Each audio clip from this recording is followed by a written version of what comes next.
Moms kitchen bye Alka में आपका स्वागत है। आज हम बात करेंगे साउथ इंडियन फूड की। साउथ इंडियन फूड तो खाना सभी को बहुत अच्छा लगता है, लेकिन इसको ट्रेडिशनल रूप से जो साउथ इंडियन फूड बनाया जाता है उसको बनाने का प्रोसेस बड़ा लंबा होता है। लेकिन कोई बात नहीं, अच्छी चीज़ खाने के लिए तो हम लंबे प्रोसेस को भी फॉलो करेंगे। तो चलिए इडली और डोसे के बैटर को किस तरीके से तैयार करते हैं तो आज हम आपको बताते हैं।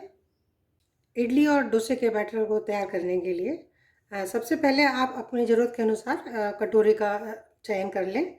जितना बड़ा साइज़ की आपको कटोरी चाहिए तो आप कटोरी का चयन कर लें पहले।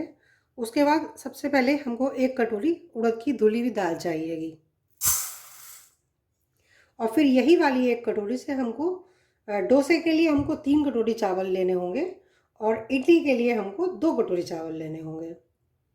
तो मैं तो 3 कटोरी चावल लेती हूँ, और उसी जो मेरा डोसे वाला बैटर होता है उसी से मैं इडली भी बना लेती हूँ। लेकिन ट्रेडिशनल रूप से जो इडली का बैटर बनाया जाता है उसमें 1 और 2 का रेशो होता है। एक कटोरी दाल होती है और 2 कटोरी चावल होते हैं। और जो डोसे का बैटर होता है उसमें 1 कटोरी दाल होती है और 3 कटोरी चावल होते हैं।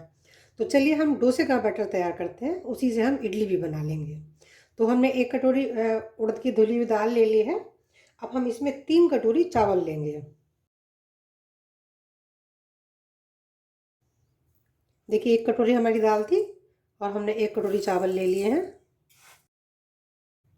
ये देखिए हमारी दूसरी कटोरी चावल हो गए हैं, और ये हमारी तीसरी कटोरी चावल हो गए हैं। अब साथ में हम थोड़ी सी लगभग 2 टेबल स्पून चने की दाल लेंगे, इसको भी इसमें डाल लेंगे। तो अब इन चीज़ों सबको हमको मिक्स करके खूब अच्छे से धो के 5-6 बार पानी से, अच्छे से साफ़ पानी से धो के और साफ़ पानी भर के इसको ढक के रख दें। 1 टीस्पून के लगभग हमने मेथी दाना लिया है। मेथी दाने को हम एक अलग कटोरी में, हम मेथी दाने को इसमें नहीं डालेंगे। मेथी दाने को हम अलग से एक कटोरी में डाल के अच्छे से इसको भी वॉश करके और भिगो के रख देंगे।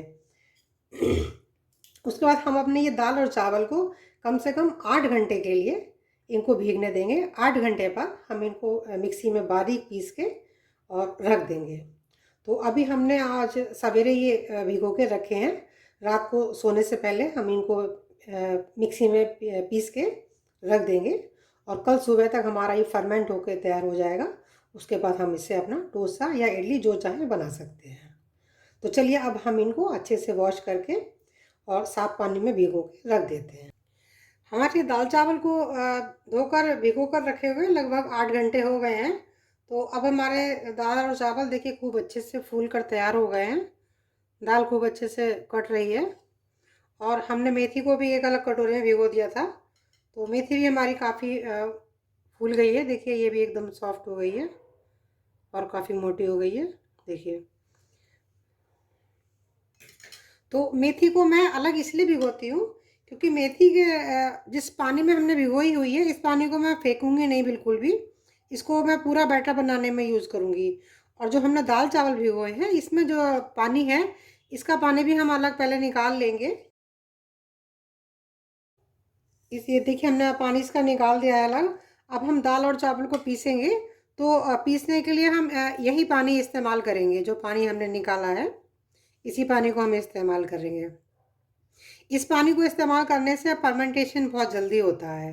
अगर आपके पास समय ज़्यादा है, मान लीजिए जैसे हमको कल नहीं बना के परसों बनाना है और तैयारी हमें आज से ही करनी है, तो आप फ्रेश पानी का भी यूज कर सकते हैं। तो चलिए अब हम दाल चावल पीसना शुरू करते हैं। हमने एक मिक्सी का जार ले लिया है। अब हम इसमें ये हमारे जो दाल चावल हैं भीगे हुए, इसको डाल लेते हैं। थोड़ा थोड़ा करके पीसेंगे, बहुत ज़्यादा हम एक बार में नहीं पीसेंगे। इसमें जो हमने चने की दाल डाली है वो हमने जो, जैसे मान लीजिए अगर थोड़ी कम ज़्यादा हो जाती है तो उससे कोई फ़र्क नहीं पड़ेगा। लेकिन जो उड़द की दाल और चावल का रेशो है वो एकदम परफेक्ट होना चाहिए। तो देखिए हमने थोड़ा दाल चावल इसमें डाल दिए। अब इसमें से जो मेथी है, थोड़ी सी मेथी, हम 1 चम्मच मेथी इसमें ले लेते हैं। देखिए हमने 1 टीस्पून मेथी ली थी और फूल कर कितनी ज़्यादा हो गई है, लगभग 3-4 चम्मच हो गई है। तो ये हमने थोड़ी मेथी डाल ली है, थोड़ा सी का पानी भी डाल लेते हैं, और थोड़ा सा हम ये वाला पानी डाल के और अब इसको एकदम बारीक इसका मिक्सी में बारीक एकदम बैटर पीस के तैयार करेंगे। हमने अपने सभी दाल चावल को पीस के तैयार कर लिया है। तो देखिए इतना पतला हमने इसको रखा है। अब हम इसको ढक के ऐसे ही छोड़ देंगे और ये कल सुबह को हम इसका नाश्ता इससे बनाएंगे। तो ये अच्छे से फर्मेंट हो चुका होगा कल तक। तो इसमें हमने अभी नमक नहीं डाला है, नमक हम कल जब हम बनाएंगे तभी डालेंगे। वैसे तो इसको आज हम जब हम पीस रहे थे, पीसते समय भी आप डाल सकते हैं, उससे कोई फ़र्क नहीं पड़ता है। तो लेकिन आज मैंने नहीं डाला है। तो अब देखिए कि हमने जो मेथी वाला पानी हमने मेथी भिगोई थी अलग। हम मेथी अलग हमने इसलिए भिगोई थी क्योंकि हमें उसका सारा पानी यूज़ करना था। उसका पानी में बिल्कुल वेस्ट नहीं करना था, क्योंकि दाल चावल जो हमने भिगोए थे उसका पानी देखिए बच गया। तो अभी हमारा वेस्ट हो गया, इसको हम फेंक देंगे। अगर हम दाल चावल में ही मेथी डाल देते तो हमारा मेथी का पानी भी फिर यूज़ तो हो नहीं पाता, वो सारा फिर वेस्ट हो जाता। तो हमको पूरा पानी उसका यूज़ करना था, इसलिए हमने मेथी को अलग भिगोया था। तो आप भी जब इसके डोसा या इडली के लिए जब दाल चावल भिगोएं तो उसके मेथी दाने को हमेशा ही अलग भिगोएं। तो इस तरीके से बनाएं आप, बहुत अच्छा बनता है, तैयार होता है। तो चलिए इसको ढक के रख देते हैं और फिर कल इसका इडली और या डोसा कुछ बनाकर आपको दिखाएंगे। इडली और डोसा बनाने के लिए जो हमने कल दाल चावल पीस कर रखे थे वो हम आपको दिखाते हैं आज।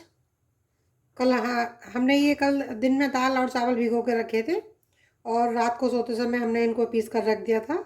और अब इस ये हमारा पूरी तरह से फर्मेंट होकर तैयार हो गया है। तो आप देख सकते हैं अभी कैसे कितना फूल के तैयार हो गया है ये।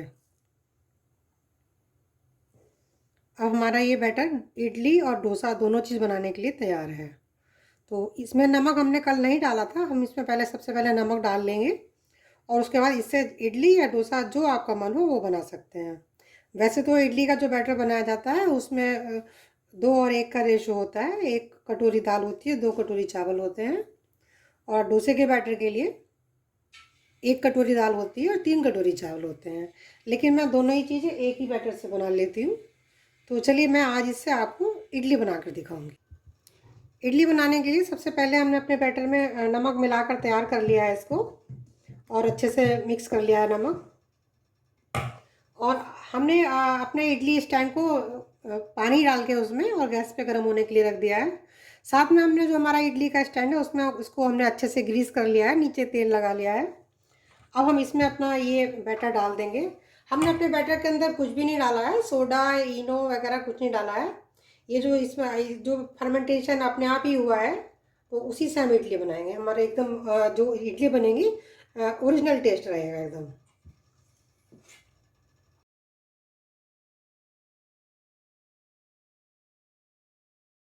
सांचे को अपना जो हमारा इडली वाला बर्तन है जिसमें हमको इडली बनानी है उसके अंदर रख देते हैं।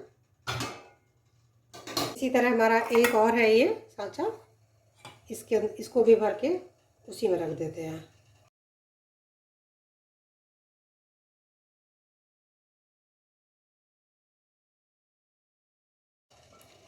देखिए हमने ये रख दिया है सांचा अपना, अपने सांचे इडली वाले स्टैंड में रख दिए हैं और इनको हमने ढक दिया है। और फ्लेम हम हाई, इसकी एकदम हाई रखेंगे और हाई फ्लेम पर हम इसको 10 मिनट तक स्टीम देंगे। 10 मिनट में हमारी इडली बनकर तैयार हो जाएंगी। हमारी इडली को स्टीम होते हुए 10 मिनट हो गए हैं, इनको अब चेक कर लेते हैं।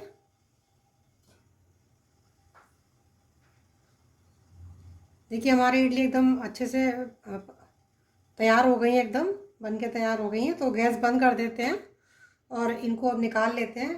तो सबसे पहले हम सांचे को निकाल के बाहर हल्का थोड़ी देर के लिए 1-2 मिनट के लिए ठंडा होने देंगे। उसके बाद इनको सांचे से हम अलग करेंगे। तो चलिए इनको पहले निकाल के थोड़ी देर ठंडा होने देते हैं, फिर आपको सांचे से अलग करके दिखाएंगे। हमारी इडली को ठंडे होते हुए कम से कम 5 मिनट हो गए हैं। तो अब इनको इडली के स्टैंड से अलग कर लेते हैं। आप देख सकते हैं कितनी स्पंजी बनी है एकदम। इनका जाली आपको दिखाई दे रही होगी, मैं क्लोजअप दिखाती हूँ। इनका स्पंज आपको दिखाई दे रहा होगा। तो चलिए अब इनको अलग कर लेते हैं।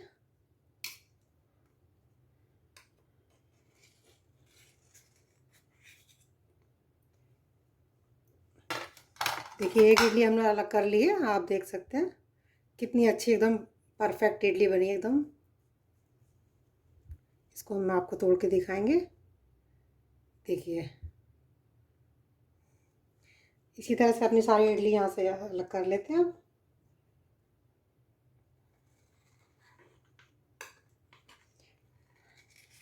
मैं तो एक ही बैटर से दोनों चीज़ बना लेती हूँ। आप चाहें तो आपको अगर कोई एक ही चीज़ बनानी है तो आप उसी हिसाब से दाल और चावल भिगोएं। अगर इडली बनानी है तो दो एक का रेशो रखें, और अगर डोसा बनाना है तो 3-1 का रेशो रखें।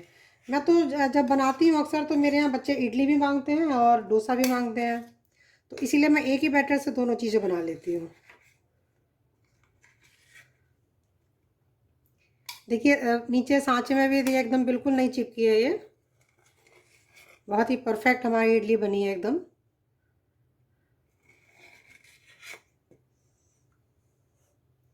देखिए हमने अपना पूरा सांचे की इडली निकाल के तैयार कर ली है, तो आप देख सकते हैं कितनी अच्छी इडली बनी है हमारी। चलिए इडली के साथ खाने के लिए चटनी बना लेते हैं और सांभर बना लेते हैं। अब इडली हमारी तैयार हो गई है, इस तरीके से आप बनाएं। आज हमने आपको इडली और डोसे के लिए बैटर बनाना बताया था, तो उस बैटर से आज हमने इडली बनाकर दिखाई है आपको। वैसे तो आमतौर पर इडली का बैटर जो है 2-1 का रेशो होता है, और डोसे का बैटर जो बनाते हैं उसका 3-1 का रेशो होता है, लेकिन मैं एक ही बैटर से दोनों चीज़ें बना लेती हूँ। तो मैंने डोसे का बैटर तैयार किया था, उसी से मैंने आपको इडली भी बनाकर दिखाई है। साथ में मैंने इडली के लिए साथ खाने के लिए चटनी और सांभर भी बनाया है। मेरे सांभर में मैंने जो आज सांभर पाउडर डाला है वो मेरा होममेड पाउडर है। उसका लिंक मैं अपने डिस्क्रिप्शन बॉक्स में डाल दूँगी। साथ में मेरा सांभर और चटनी का भी लिंक मैं इसके संग दे दूँगी, क्योंकि मैंने वो दोनों रेसिपी आपको इसमें नहीं दिखाई हैं, उसकी रेसिपी मैं अलग से शेयर कर दूँगी और उसका लिंक भी आप वहाँ से देख सकते हैं। तो इस तरीके से आप घर पर इडली बनाएं, बहुत ही टेस्टी बनती हैं और कोई दिक्कत भी नहीं आती है। समय ज़रूर थोड़ा लगता है, क्योंकि जो हमको ट्रेडिशनल तरीके जो इडली हमको खानी होती है उसके लिए समय तो हमको ज़रूर लगता है। तो अच्छी चीज़ खाने के लिए समय तो थोड़ा देना ही पड़ता है। तो बहुत ज़्यादा समय भी नहीं लगता है। कल सुबह हमने दाल चावल भिगो के रखे थे, रात को हमने पीस के रख दिए थे, और हाँ अब हमने बनाकर इनको एंजॉय करने के लिए तैयार कर लिया है। तो इस तरीके से आप इडली बनाएं, बहुत ही टेस्टी बनती हैं। मेरी रेसिपी अगर आपको पसंद आती है तो लाइक करें, शेयर करें। साथ ही अगर आपने मेरा चैनल अभी तक सब्सक्राइब नहीं किया है तो मेरे चैनल को सब्सक्राइब भी कर लें, बेल आइकन को भी प्रेस कर लें, जिससे मेरे आने वाली नई वीडियोज़ की नोटिफिकेशन आपको तुरंत मिलती रहे। मेरी वीडियो अंत तक देखने के लिए आप सभी का बहुत बहुत धन्यवाद। मिलते हैं फिर एक नई रेसिपी के साथ। Thank you.